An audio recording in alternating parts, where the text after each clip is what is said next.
Hey there everyone, this is Mystic Fish and welcome to episode 3 of our Factorio series on building a cellular megabase. Last time around, we went and figured out the basic track layouts for, in this case, a mining cell, but also some things that are going to be used in every cell, including a way to drop off fluid resources and mineral resources, and in a way that uses overlapping stations in these cases to keep it a little more compact and leave more room in the cell for actually doing stuff. We also have a track here for drop off of building materials to construct the cell in the first place, and then for continuing to fill and send off builder trains to help build other cells. Now, let's see. I did get some comments on the last episode, and one of the suggestions said, hey, I think there's a problem here because when a train is in this back area, won't the stack inserters pull the fuel out of it? And I looked at that comment and I said, oh, wow, actually, that might actually be a problem. Now, fortunately, we could solve that problem by doing the following, which is if say, here's one of the inserters where if a train is parked at the back station, we could put a stack filter inserter in here, and we could blacklist it and say, okay, you can pick up anything except rocket fuel. And then that would definitely not pull rocket fuel out of the locomotive. All we're really going to have in these stations are ore, so this is fine. This would work. But I figured, you know what? Let's go try it out. So let's see. Let's get just a sample locomotive here. Let's put a cargo wagon. Let's put some cargo in the cargo wagon. Let's put some fuel in here. All right, so we put 5 in. Let's see, it's manual. If I nudge it forward a little bit, oh, I have to actually be in there in order to do that. I nudge it forward a little bit. We can see that began consuming one of the rocket fuels, so there's 4 in here. So let's see what happens when we drive it in here. So what is the back one is this combat dude station. So let's send you in there. That's not it. This one, combat dude, go there, and then let's see what happens. Okay, it definitely unloaded the cargo wagon, so that's good. That's what desired. All the rails came out, but it actually didn't pull the fuel out. So that's actually, things I learned. I actually didn't realize that we will not unload the fuel out of the locomotive with these stack inserters. So that's good to know. That's good to try things out like this and figure out what we learned. So I still want to say thank you to the viewer who made that comment, because I didn't realize that either, right? So I had to run this test in order to realize this is not a problem. Now, fortunately, what I loved about this comment was hey, this might be a problem, and here's how you could address that problem, right? The suggestion with the stack inserter. So that's great. So I'd just like to encourage everybody to continue doing that, because I certainly can't anticipate everything, and you can potentially help fix things in the design here. So thanks again to the viewer who raised that comment. But I think we're in good shape here anyway. Now, one of the things that we left as a problem to future Mystic Fish last time, which I guess is now a problem for current Mystic Fish, is that we have these overlapping stations. And we said we're going to need to figure out circuit network stuff so that we only get one train in here at a time. And so that is what we're going to work on today. And so I've set up a little test bed here in the middle so that we can try to figure out how this works.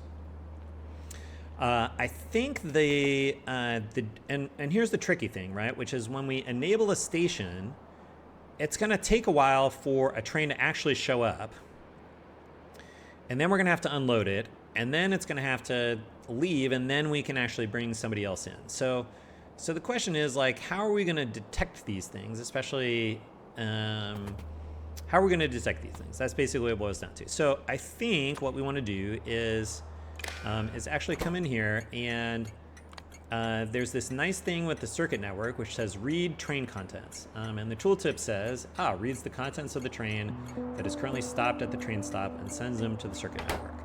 So that actually seems super useful. I think we can use that to like detect trains when they arrive. And so I wanted to set up 2 stations here because I wanted to see what happened if I sent this locomotive here to the second station. So I would hope that what happens is that I can see the contents of the train. Hopefully I don't see the fuel. That's something that I'm now aware of thanks to our last test there. But then when it actually scoots up here, the cargo wagons are going to overlap with this station here. And I just want to make sure that when the train is parked here, we don't accidentally think it's also parked here where we see stuff. The tooltip suggests that this should be okay, but I thought, you know what, let's just test it out. So this is the second stop, so let's send you over there and let's see what we get. So we're stopped at this stop here, and sure enough, I can see the rails that are in the cargo, and I don't see the fuel, right? This thing, it does have fuel, right? It does. Okay. So we just see what's in the cargo, so that's good. And we are not seeing anything in this one. So that's good, right? This basically means, okay, great. This is working as we expect it to work. So, all right, good. I think we can use that as a basis for our train system here. All right. So what do we want to do here? All right, I'm gonna disconnect these wires because I don't think we're going to use them again yet, and I will shift this over a little bit. Okay, so here's how I'm thinking about it. I think that a given station, we can think about it being in one of 3 states. So the first state would be, I'll call it the free state, so we'll mark it with an F. And this basically says this station is not doing anything, not being used, it's disabled, there's no train here, nothing's going on. The next state that it might be in is, let's see, I'm gonna call this scheduled, which means the station has been enabled, but there's no train here yet. Right, like it's got to come from somewhere. So for some period of time, the station's going to be enabled, but there won't be a train. This is an important state to track because even though there's no train there, we need to remember that this station has been sort of scheduled for somebody to come in because we don't want to have somebody, open another one too, because then we get sort of a collision of trains, and that's what we said we didn't want. Okay. The next state then, once a train arrives, then it will be unloading. So we'll call that the U state. And once it's done unloading, then the train will leave and we can go back to the, hey, I'm back to this station is free. So let's talk a little bit about transitions. How do I go from here to here? And I think one of the things that's going to drive a transition is going to be that I have a demand for the resource that gets dropped off here. So let's pretend that this is the copper ore drop off.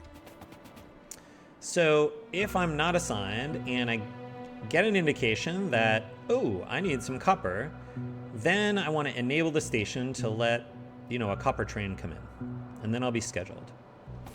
So then the next event is that when a train arrives, and so let's mark that with a train, there we go, train. When a train arrives, I can go from scheduled to unloading. Then when the train is empty, so there's nothing in it, I guess we can do that. When it's empty, we'll use a red sign for that. Then it goes back to the free state. And so there's really 3 states, and we just continue cycling through them. And so that's how I think about tracking this stuff. And so I think that we can build some circuit networks to track these three states and the transitions between them. So we're going to build a little state machine here. And I'm going to explain how this all works. This covers this whole area, so good. All right, so first thing that we're going to have, let's just have over here, this can be our little demand guy. And actually something I learned recently, you can turn constant combinators off and on, which is nice. That makes the switch. So we'll leave this off so we can have a demand.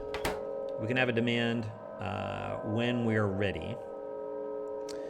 So the next question is, okay, how do we figure out sort of the empty, and how do we figure out when there's a train? I guess that's a good way of saying it.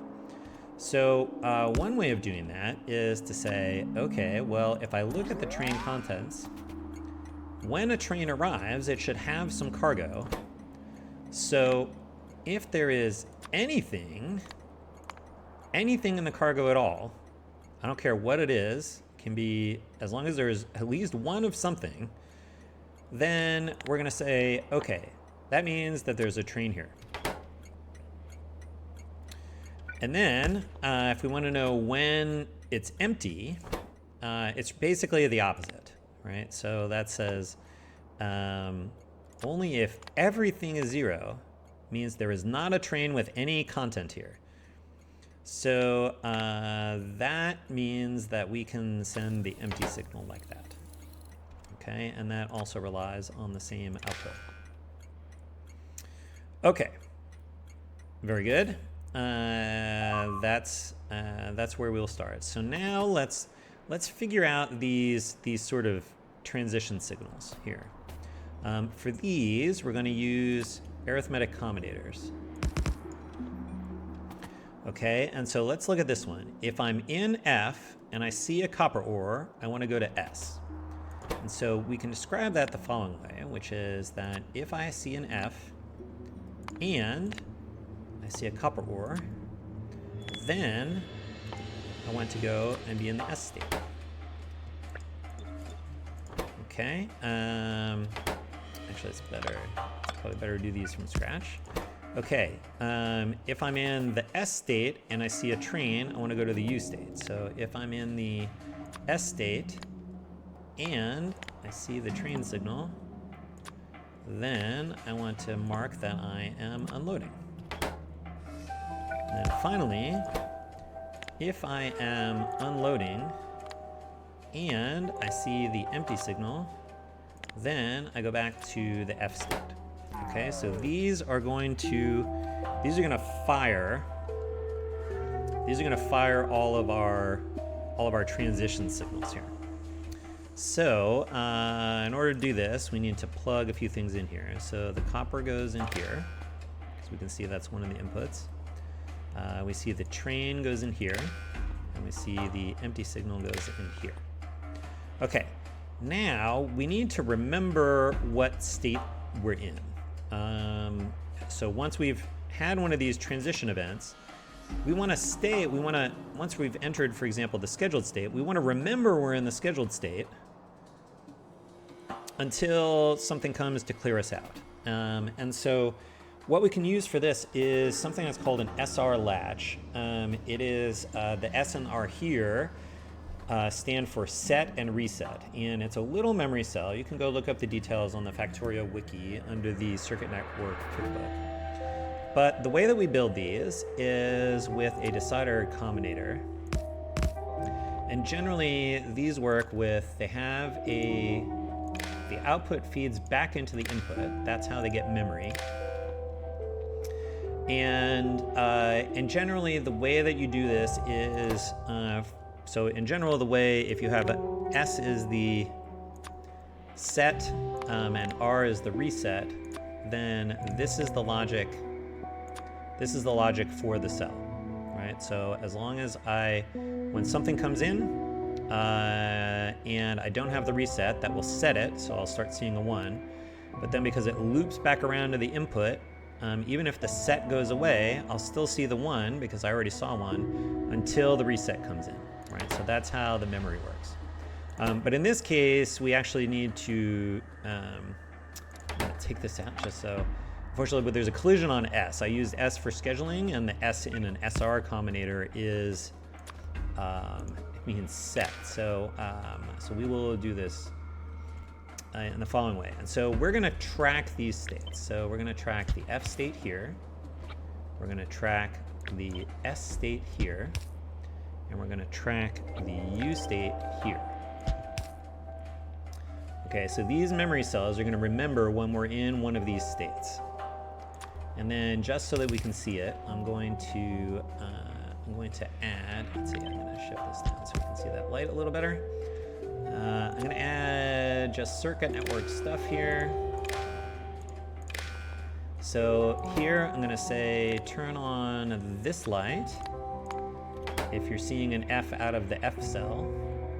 Turn on this light if you're seeing an S out of the S cell, and turn on this light if you're seeing a U out of the U cell.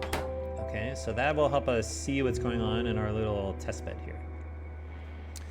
Okay, so the trick here for the F, the free state latch, this is going to look like we're going to use F as the set.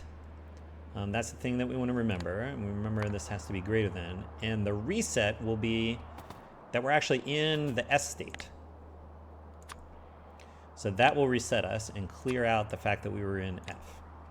So that's going to look like that. Then similarly, when we're in the scheduled state, the reset condition is being in the unloading state.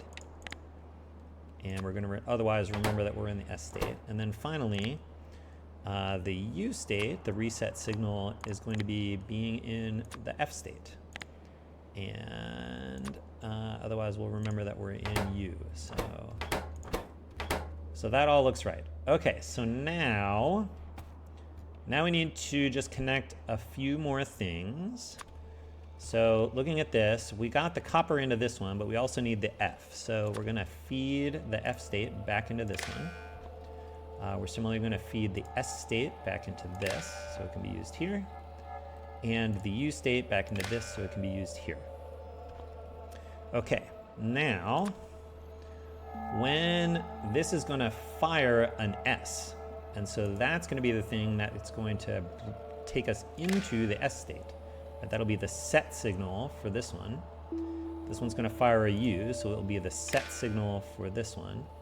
And this one's going to fire an F, so it'll be the set signal for this one. And then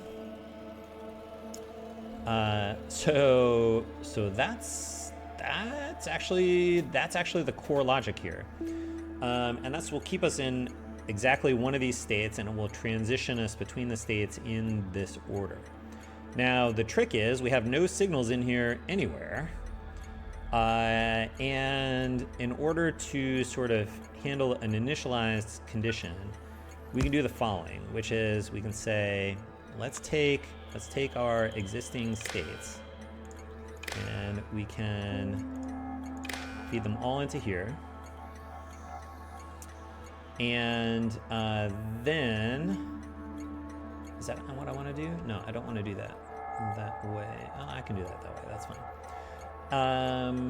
Right, so now I have no input conditions. So if everything is 0, then I need to pick something to initialize, and I'm going to say let's initialize ourselves to the F condition. And we're going to start with, hey, we're disabled. So if we feed this back in here, ta-da, that turns on the light. And now this one sees the current state as F. It's no longer true, so it no longer sends see, this has no output signal. So it's just there to initialize us to a known state. Okay, I think it's time to test this out. So let's see what happens if we turn on the demand. Okay. Oh, we didn't actually finish this, but that's okay. The last step is, remember this has all F, S, and U on it. We feed this back into the station and we say enable or disable, and U should be only enabled when S is greater than 0. Okay, so when I'm in the scheduled state, I should be enabled, which it currently is. You can see a little green light on it. So that's good. We're in the S state. We should be enabled. Then and by the way, I can now turn off demand signal. And the cool thing is it remembers. Right? I'm still here even though I'm not getting, I no longer need to trigger the transition because I've already transitioned, and I'm remembering I'm in this state until something else happens to pull me out of it. So that's kind of cool. And so, right, because we want this to stay enabled until the train comes in, unloads, and then leaves. So that's actually working as we want. Okay, so let's now, we've got fuel, so let's have the train arrive. So a train arrived, and two things happened. We switched to the unloading state, which is right, like we're here, we have some content. So we saw the train. And just to check while we're here, by the way, if I turn this on, it does not take us out. So that's kind of neat. So other stuff can be happening because we're really just looking for that empty condition to get out of here, which is what we want. The train station, as you can see, is disabled by control behavior. So once the train has arrived, we want to shut this thing down so that no other trains come. And then let's see, we can unload. So let's pull this out and let's pull this out. And then we transition back to, we're still disabled, but we transitioned back to the free state. Because now that this is empty, presumably this has a schedule that says you're empty, please go back and go get more stuff and go take it to the next area that needs it. So this is cool. This is cool because this is going to let us track this little state machine for this station. And we have a few extra things that I think we won't use. Like we don't actually need these constant combinators for these lights. Those were just used for us to, in the test bed, to see what was going on. But, so what's in here? So there are 9 combinators, right? 6 deciders and 3 arithmetic combinators. So when we want to talk about putting them over here, I think that means this is going to look something like this.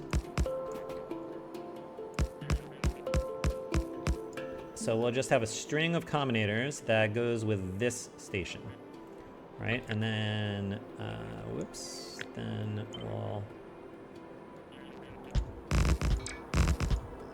they'll look like this, right? And so that will have all of the states for these stations.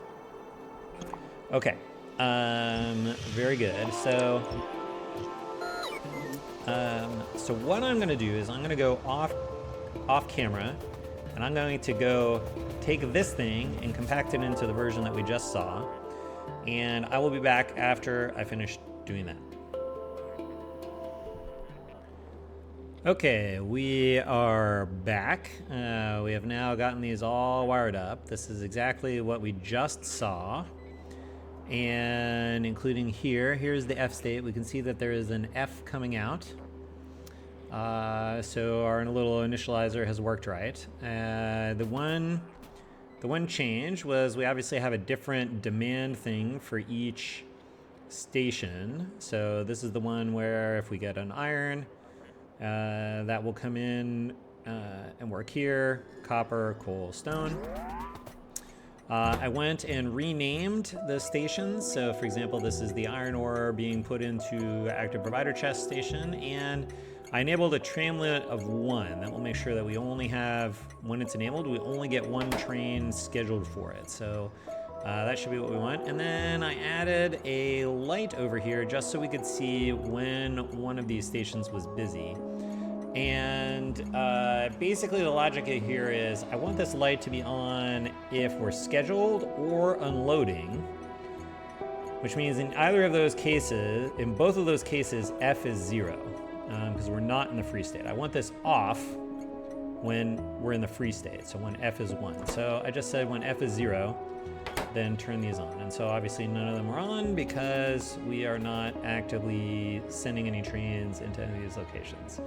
I did move the location of some of these substations just to wire things up a little better. And then I came up here and I did the same thing for the oil and water. So we did that. These are named now. This is where water gets put into storage tanks and so on. So that should help us track what's going on with each station. Now, we have not yet put this together because we need to figure out a way, right? We have these ways of signaling demand, right? Like, please go enable a station. And so we still need to make sure that we are only generating one of those at a time. And so we will have to figure out how to do that, especially because each of these state machines is separate, right? Just because this one is in the S state, there's nothing preventing this one from being in the S state too, right? If we sent both oil, if they were in the F state and we sent both oil and water in here, then they would both move to the S state and enable themselves. So that won't work. So we'll have to find some way to put these together. But I think based on where we're at with the episode, I think we've done enough for this episode. And we've got sort of the train state machine set up here. That's relatively compact. I'm pretty happy with this, so we'll see how that goes. But next episode, we'll have to figure out how to put this together. So that's sort of a couple things. One, we need to figure out when we need each of one of these resources, and then how we can ensure that we're only sending one at a time. Because that is the main thing that we want. And in particular, we can't, even though if we send one at a time, we can't send one when one of the other stations is busy. So we will leave that as a problem for future Mystic Fish. But no fear, I think there's a way to solve it. But I'm not future Mystic Fish, so we'll have to wait till we hear from him before we can see how that works. So that's it for today. As always, thanks for watching. We'll see you next time. And until then, bye.